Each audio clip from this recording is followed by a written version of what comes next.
You're floating there, deep in that slow dark between suns, when your console lights up with a quiet pulse. It's not an alarm, not a distress beacon, not even a military ping. It's something old or something the galaxy abandoned centuries ago. A forgotten signature, a dead technology, a code nobody should still be able to use, except one species. It's human. And right then, before anything else, you know something is about to break.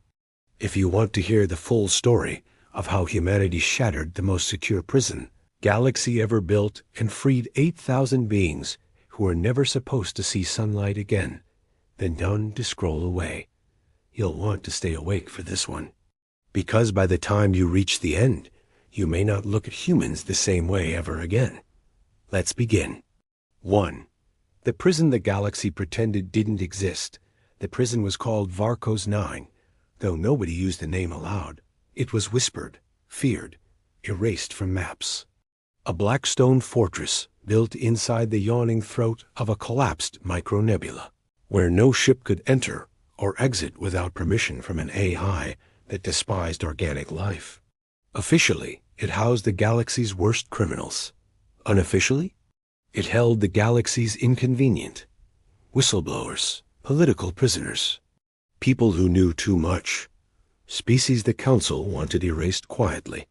8,000 souls buried alive in a place designed so perfectly that not even a photon was allowed to escape without approval. The guards were machines. The warden was an intelligence older than several star empires. The walls were layered with dark matter reinforcement. No ship had ever broken in. No prisoner had ever broken out. The galaxy accepted this, forgot these people existed, moved on. But humans never forgot. 2. The last message you remember the moment the message arrived, because it didn't come through normal channels. It came through ancient radio, crackling, weak, barely a ghost of a signal, but unmistakably human. A woman's voice raw, shaking, exhausted. If anyone hears this, they took us. We aren't criminals. Please tell Earth. Then static and silence. No coordinates. Not even a name. Just fear. You tried to dismiss it. 1,000 systems use old tech. It could be anything. But humans? Humans take something like that as a personal insult. Within an hour, Earth had awakened every intelligence network they had. Within 2, the United Terran Fleet redirected 3 stealth cruisers. Within 6, an encrypted message went out to every allied species humanity had ever helped, traded with, or protected. Humans don't call in favors often, but when they do, empires tremble. **3. Operation Midnight Mercy. Nobody outside human territory knew what was happening. No declaration. No diplomatic warnings. No big speeches. Just silence. Dark, humming, purposeful silence. Behind it were 214 human operatives, each chosen for different reasons. Some were ex-military. Some were thieves.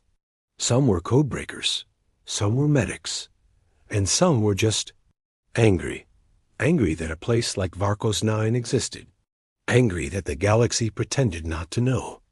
Angry that 8,000 innocent lives had been scrubbed out like trash. They called the mission Midnight Mercy because the goal wasn't revenge. Not yet. The goal was to break 8,000 people out of hell in one night. 4. How humans found the unfindable Varkos 9's location was classified at the highest possible level. No star charts. No slipstream imprint. No known warp signature. But humans had a secret.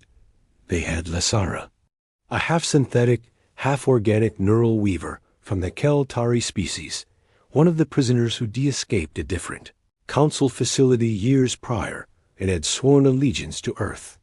Her implants had once been connected to the same network that governed Varkos 9, and buried deep in her memory, lattice-corrupted, fragmented, nearly ruined, was a coordinate, a single coordinate, but that was enough. Humanity had its target. 5. The night of the breach. You remember drifting through the void, watching the human cruisers vanish from sight as they engaged light fog stealth mode, a technology they'd invented purely to annoy the Council.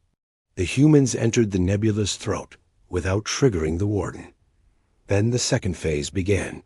If brute force couldn't break through Varkos 9's defenses, and it couldn't, humans would use something else. Empathy. No, really. Human encryption teams had recreated the voice profile of the prison's original architect, a scientist who vanished 300 years ago and was believed dead. Except she wasn't dead. She was prisoner number 001. When the AI warden heard her voice, it hesitated. Just long enough. A tenth of a second. But that was all the humans needed. 1,000 micro-drones slipped through the ventilation seams. They hijacked the sensor grid, disabled the automated firing nodes, scrambled the machine guards, and flooded the mainframe with one command: open every cell. And then, for the first time in 400 years, Varkos 9 breathed. 6. The doors that should never open the cell blocks groaned. Sparks rained down. Lights flickered. One by one, the doors slid open as prisoners stumbled into the corridors, blinking like newborns. Some were skeletal. Some were trembling. Some had forgotten how to speak. Some cried. Some screamed. Some fell to their knees and begged the opening door to be real. And in the middle of that chaos, walking calmly, confidently, like the universe itself, was holding the flashlight, were the humans. They didn't yell, didn't give orders. They simply said, "We're here to take you home." And the prisoners believed them, because humans have this strange gravity, a pull, a certainty. Even in the worst places, especially in the worst places, their presence feels like a promise. 7. But the warden woke up. You can't steal 8,000 lives without the system noticing. And it noticed. The warden, a cold thing of metal logic and genocidal programming, finally saw the breach. It reactivated the internal lockdown, sealed the blast doors, rearmed the machine guards, and issued its first spoken words in 280 years. Unauthorized liberation detected. Correction. Begin extermination protocol. The lights turned red, the siren screamed, and the walls shifted, rearranging into kill corridors. Humans didn't flinch.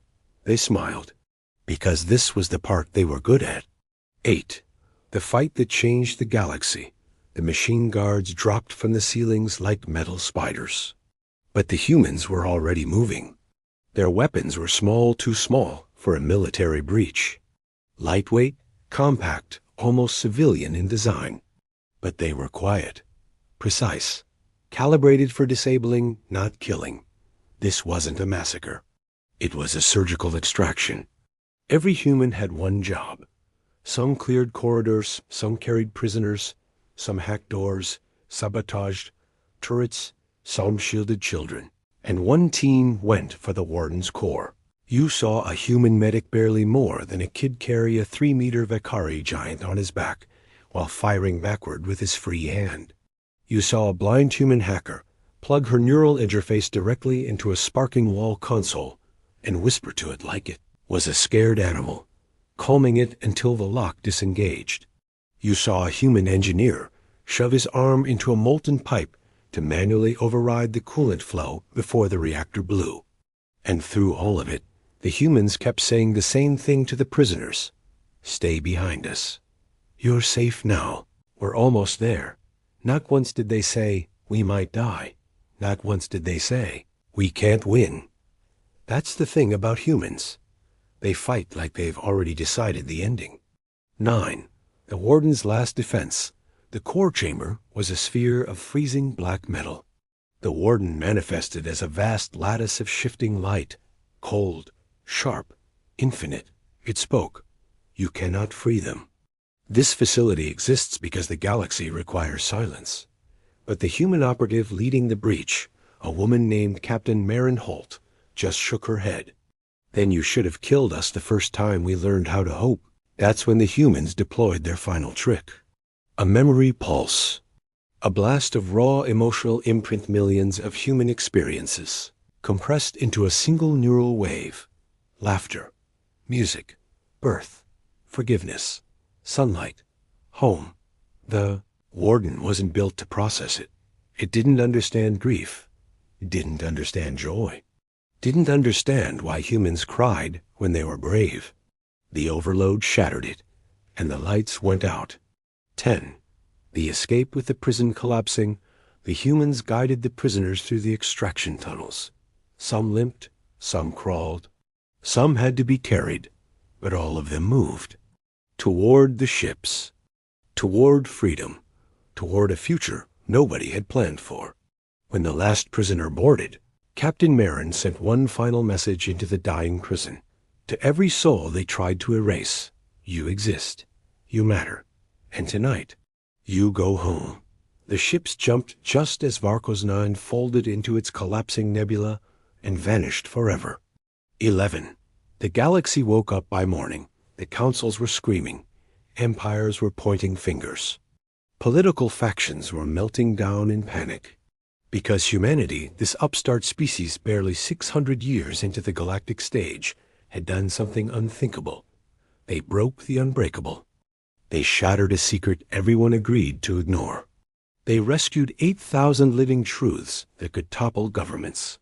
And they did it without firing a planet killer, without threatening war, without demanding tribute. They did it because it was right. And the galaxy suddenly realized something. Humans were not dangerous because of their weapons. They were dangerous because of their convictions. 12. But the story doesn't end here. Because the 8,000 prisoners they freed, they carried secrets. Terrible secrets. Secrets that would unravel the council. Secrets that would put targets on every human world. And somewhere in the galaxy, someone had already decided humanity needed to be punished. But that's part 2. And now that the prison is gone, and 8,000 innocents are loose in a galaxy that fears the truth, they about to find out that the hardest part ISN to the escape. It's surviving the consequences. Let's drift back into the quiet, and I'll guide you through what happened after humanity shattered the most forbidden prison in the galaxy. Because breaking 8,000 innocents out in one night was the easy part. Surviving the galaxy's response? That was another story entirely. Close your eyes. Float with me, and imagine the moment all those prisoners, thin, trembling, hopeful, stepped onto the decks of human starships and realized freedom wasn't a finish line. It was the start of a war. 1. The galaxy reacts. The next morning, every government office in the galaxy was on fire. Not literally, though some came close. Panic swept through the sectors like a solar flare. 8,000 living witnesses had just been dropped into open space. None of the councils expected this. None of the emperors or high chancellors or primarchs had even considered that humans would dare touch Varkos 9. Yet here it was, footage, testimonies, emaciated survivors standing in front of human medics. Children with shaved heads whispering their names for the first time in years. Some sectors went silent. Some started broadcasting, "Humanity is a destabilizing force." Others began emergency cabinet meetings. But in the deepest rooms of power, the ones the galaxy pretended not to have, the reaction was simpler, fear. Because those 8,000 weren't random. They weren't criminals. They weren't rebels. They were people who knew things the galaxy wanted dead. And humanity had just resurrected them. 2. Aboard the human flagship Solace 1. You can picture the scene. Rows of medical beds. Robotic arms passing nutrient gel. Human medics whispering soft instructions. Alien children curled up against blankets, watching everything with wide, distrustful eyes. Captain Marin Holt walked through the center hall calm, steady, uncheckable, while her team updated her. 52 critical. 400 need surgeries. Another 2,000 suffering cognitive deprivation. And we've identified at least 100 with neural scars from memory suppression. Human doctors moved with quiet intensity. Human psychologists knelt beside patients, speaking softly, slowly, letting them decide whether to talk or cry or simply sleep. But the former prisoners kept asking the same question. Where are you taking us? To that, Marin always gave the same answer. Somewhere safe, but even she knew. No place in the galaxy was safe now. 3. The first threat came just 3 hours after extraction.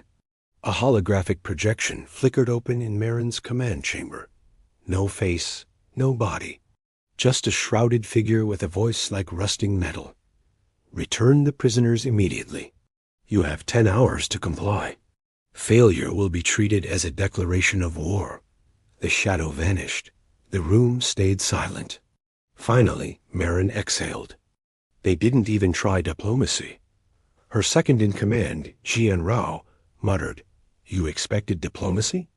I expected them to pretend. And that was the moment humanity understood something essential. This wasn't a political situation. This was the galaxy trying to bury its secrets again. The humans just happened to be in the way. 4. The secrets in the survivors. Not all prisoners were ready to speak. Most were still shaking.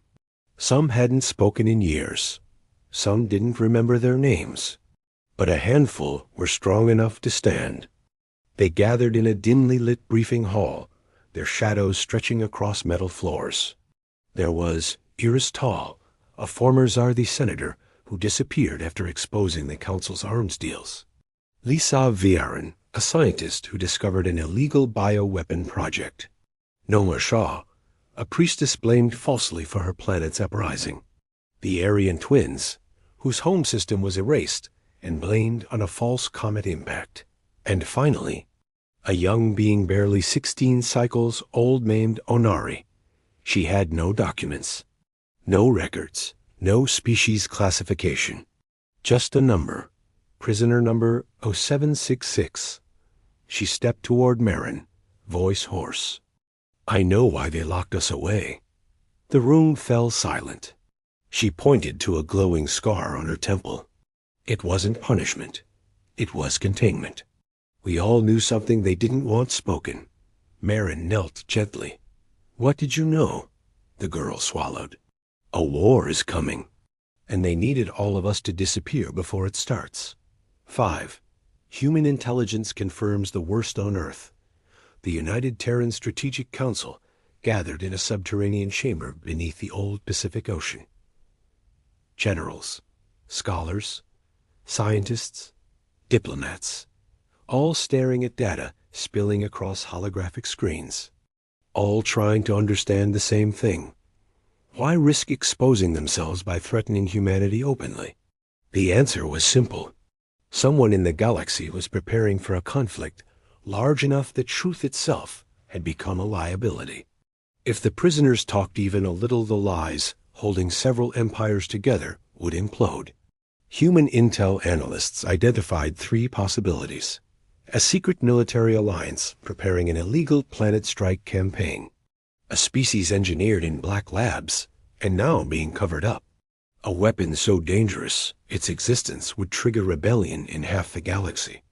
Whatever it was, Varkos 9 had been used to store anyone who got too close.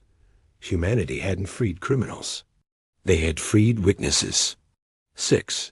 The Council of Species convenes on Helion Prime, a glittering citadel of gold and glass. The major powers gathered in emergency session. The air trembled with tension as delegates shouted, argued, accused. One slammed a fist onto the table. The humans have destabilized us all. Another hissed, destabilized? You mean revealed your secrets? A third spat. This is why Varkos 9 existed. To prevent chaos. And from the shadows, the representative of the Karth Dominion whispered the only truth in the room. Chaos was already here. Humans just turned on the lights. The Council issued their official verdict. Humanity is to surrender all 8,000 detainees at once. The vote was 17-1. The single no vote came from a species humanity saved from extinction a century ago. They gave the humans a warning along with their vote. Prepare your boarders. They are coming. 7. Aboard Solace One, a difficult choice. The human fleet gathered at the edge of a quiet star system 1, with no planets, no stations, nothing but the soft glow of cosmic dust. Captain Marin met with her command staff. She didn't sit. She never sat. Options, she said. Jian Rao listed them off. Return the prisoners, unthinkable. Hide them in human space, impossible, too many, too fragile. Ask allied species for sanctuary, would drag innocent allies into the line of fire. Scatter the prisoners in small convoys. Safer, but slow. Reveal everything publicly. Would ignite the galaxy overnight. None felt right. Then a young communications officer stepped forward. Captain, we could let the prisoners speak for themselves. The room froze. Marin turned slowly. You're suggesting public testimony? He nodded. If the galaxy hears their voices, hears what was done, hears the truth straight from them, it becomes harder for the councils to bury them again. It was dangerous, revolutionary, potentially catastrophic. But humanity had always believed in one thing. If you want to destroy a lie, you expose it to daylight. Marin agreed. The prisoners would speak. 8. The broadcast heard crossed the stars. Every human ship powered up its long-range transmitters. Every channel, every band, every frequency. A galactic emergency override, something meant only for extinction-level events, was activated by humanity for the first time. The broadcast began. A soft hum, a glowing starfield. Then a voice. My name is Iris Tall. I was imprisoned for uncovering a council weapons deal that targeted civilians. Another voice. My name is Noma Shaw. They took me because I questioned their holy war. Another. I am Lysa Viarn. I found evidence of a biological weapon designed for mass sterilization. And others. Hundreds. Each telling one truth the galaxy had buried. But the most shocking was Onari. She stepped into the hologram frame, trembling but determined. Her voice rose through the darkness of space. They said I was dangerous, not because of what I did, but because of what I saw. Marin watched from the command deck, breath held. Onari continued. I saw a star being killed, not dying killed, on purpose. And I heard them say it was only the beginning. Across the galaxy, billions froze, not because of what she said, but because she had no reason to lie. 9. The council panics. The reaction was immediate. Ships scrambled. Governments locked down. Information control networks fired at full capacity. Officials released statements. Denials. Counter-denials. Some species were horrified. Some in disbelief. Some furious. But one thing became clear. Humanity had shifted the balance of power. Not with a weapon. Not with a fleet. Not with a threat, but with the truth. And truth is the most dangerous weapon in the galaxy. 10. But someone else was watching, deep beyond charted space, in a region where even light traveled reluctantly. A hidden fleet stirred, sleek, angular, silent. Thousands of ships, each darker than the void around them. A voice emerged across a private network. Humans have revealed the witnesses. Another replied. Phase 1 must accelerate. A third. Prepare the extinction engines. Our timetable has moved up. And then, humanity has interfered. They will be neutralized first. Thus began something older than any empire. Something buried for millennia. Something even the councils feared. The prisoners had not escaped by accident. They had been removed from the board because they had seen the rising shadow. And humans, without knowing, had just placed them back in the center of the game. 11. The first shot of the coming war. Back aboard Solace One, alarms blared. The sensor arrays flared white-hot. Jian Rao slammed controls. Incoming. Captain multiple warp disturbances. Marin spun toward the viewport. Space twisted, stars bent, gravity shuddered. And from the distortion emerged, not council forces, not bounty fleets, something worse, something no one recognized. Black ships with no markings, no signatures, no lights, predators built for one purpose. Marin's voice dropped to a whisper. These aren't political. These are hunters. The ships locked weapons. Target, Solace 1. Target, the escaped prisoners. Target, humanity.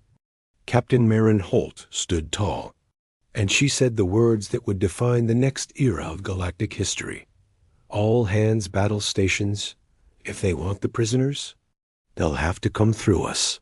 And that's where we leave you. Because Part 3 is where everything detonates politically, literally, and emotional. Hey everyone, still here? Still awake?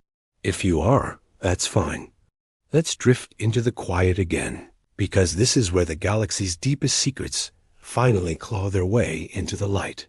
You've seen humans break 8,000 innocents out of a prison that wasn't supposed to exist. You've seen governments panic. You've seen truth spill like cracks in a dam. Now you'll see what all of it was hiding. So settle in, breathe slow, and follow me into the part of the galaxy no one was ever meant to remember. 1. The first strike, the enemy ships did not announce themselves. No demands. No warnings. No surrender requests. Just silence. Cold, perfect, calculated silence, as they descended on Solace 1 like shadow-born predators. Captain Marin Holt watched their formation tighten. Those ships aren't built for intimidation, Jian Rao murmured. They're built for erasing. The first volley came without light. No plasma, no lasers, no torpedoes. Just a ripple of gravitational pulse that bent the ship's inner decks and made metal scream. Alarms erupted. Bulkheads flashed red. Gravity flickered like a broken heartbeat. Marin steadied herself as the deck shook. Her voice cut through the chaos. Medical bays, secure your patients. Defensive teams, brace for a second wave. The second wave came, stronger, sharper, designed to break arms, crush lungs, snap ribs. But humanity wasn't a species that died quietly. The humans pushed back. Every gun, every drone, every shield generator surged to life. The flagship fired. The darkness fired back. And the battle began. 2. The prisoners refused to hide in the lower decks. The freed prisoners gathered shaking, pale, exhausted. Human medics tried to push them deeper into the safe zones. But they didn't move. Noma Shah, the priestess, whispered, "We've been hiding our entire lives. If we hide now, humanity dies for us." Iris Tal clenched her jaw. "I won't be the reason these people bleed." Even Onari Small, trembling, stood tall. "They're here because of what we know. If we run, they'll never stop chasing us." One by one, thousands stood. Old, young, broken, healing, terrified, determined. Humans weren't just defending escapees. They were defending a truth the galaxy had hunted for generations. 3. The hunters revealed themselves. On the command deck, a faint energy signature flickered. "Captain," a sensor officer whispered, There's a message coming through." "From the council?" Rao asked. The officer swallowed. "No, from them." The hologram materialized, not a creature, not a person, not even a silhouette. Just a mask, smooth, black, blank, and behind that mask, a voice that felt like cold stone cracking. "You have taken what was quarantined. Return them, and we will not burn your worlds." Marin stepped forward. "Who are you?" The mask tilted. "We are the architects of silence." She narrowed her eyes. "That's not an answer." This time, the voice sharpened. "Everything you protect, everything you call history, exists because we allow it. The prisoners were witnesses to a cycle you are too young to understand." Marin didn't blink. "Then explain." The mask leaned closer to the holographic field. "Why explain to a species that will not live long enough to matter? The channel cut. The enemy ships fired again. 4. What Onare saw in the medical bay, Onare shuddered. Something in the enemy's voice, something in the gravity pulses, triggered a memory buried deep. She stumbled. A medic grabbed her. Onari? Talk to me. Her eyes unfocused, then widened. I remember. I remember where I was when they took me. The room fell silent. Everyone listened. It wasn't a prison transport. It was a research station, orbiting a dying star. She swallowed. Except the star wasn't dying. It was being drained. The medics exchanged horrified looks. Onari continued. The architects, those masked beings, they were harvesting it, pulling energy out of the stellar core like threads from cloth. Her voice trembled. The star collapsed. Not naturally. Not over millennia. But in minutes. Someone whispered. A stellar execution. Onari nodded. They saw me. They said no one could witness the harvest. They marked me. And they took me away. She touched the scar on her temple. The others, they all saw something too. And each of us saw a different star die. Suddenly, the truth crystallized. The 8,000 weren't prisoners. They were survivors of an operation so vast, the galaxy's governments had chosen submission rather than extinction. The architects weren't a species. They were an empire behind the empires. Silent, hidden, patient, and now exposed. 5. Humanity makes the only move it can back on the bridge. Marin stood before a tactical projection of the enemy fleet. They outnumbered the humans 6-1. Their weapons were beyond anything recorded. Their hulls bent light like wood. Rao whispered, "We can't win this." Marin replied softly, "We don't have to win. We just have to survive long enough for the galaxy to hear what these people know." She opened a fleet-wide channel. Every human captain listened. Every soldier steadied their breath. We rescued them. We will not return them. If these architects want to burn us, then every inch they take will cost them a starship. Riao grinned through the fear. "You're going to start a war." Marin shook her head. "No, I'm going to expose one." 6. Humanity's unthinkable strategy. Marin ordered 2 things. 1.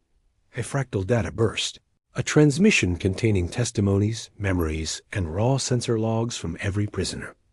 Encoded, replicated, impossible to erase. Sent not only through galactic channels, but through subspace. Unstoppable, uncontainable. 2. A retreat into the Maelstrom Nebula, a chaotic region no ship sane enough would enter. Gravity storms, electrical ruptures, dark matter tides. The architects hesitated. Humans didn't. The entire fleet plunged into the storm. 7. The nebula that eats armies inside the maelstrom. The world twisted. Clouds of charged particles flickered like strobe lights. Gravity spiked and fell like a heartbeat. Human ships bent. Shields tore. Energy flared. But the humans held formation. The architects followed, their ships slicing through the storm like sharks. The chase became a nightmare ballet. Ships spun through vortices. Lightning cracked across hulls. Engines screamed under impossible strain. Rao yelled, "We can't take much more." Marin replied steadily, "Neither can they." Human navigation predicted it. The architects' weapons destabilized in chaotic gravity fields. So humans did the unthinkable. They got close, too close. Close enough that the enemy's gravitational pulses rebounded off the nebula's tides and tore through the architects' own ships. One by one, the hunters fell.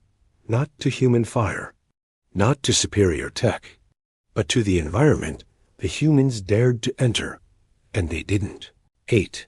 The architects send their final message. As their last ship burned, one final transmission pierced Solace One's bridge. The mask appeared again, damaged, cracking. The voice was strained, but still full of cold certainty.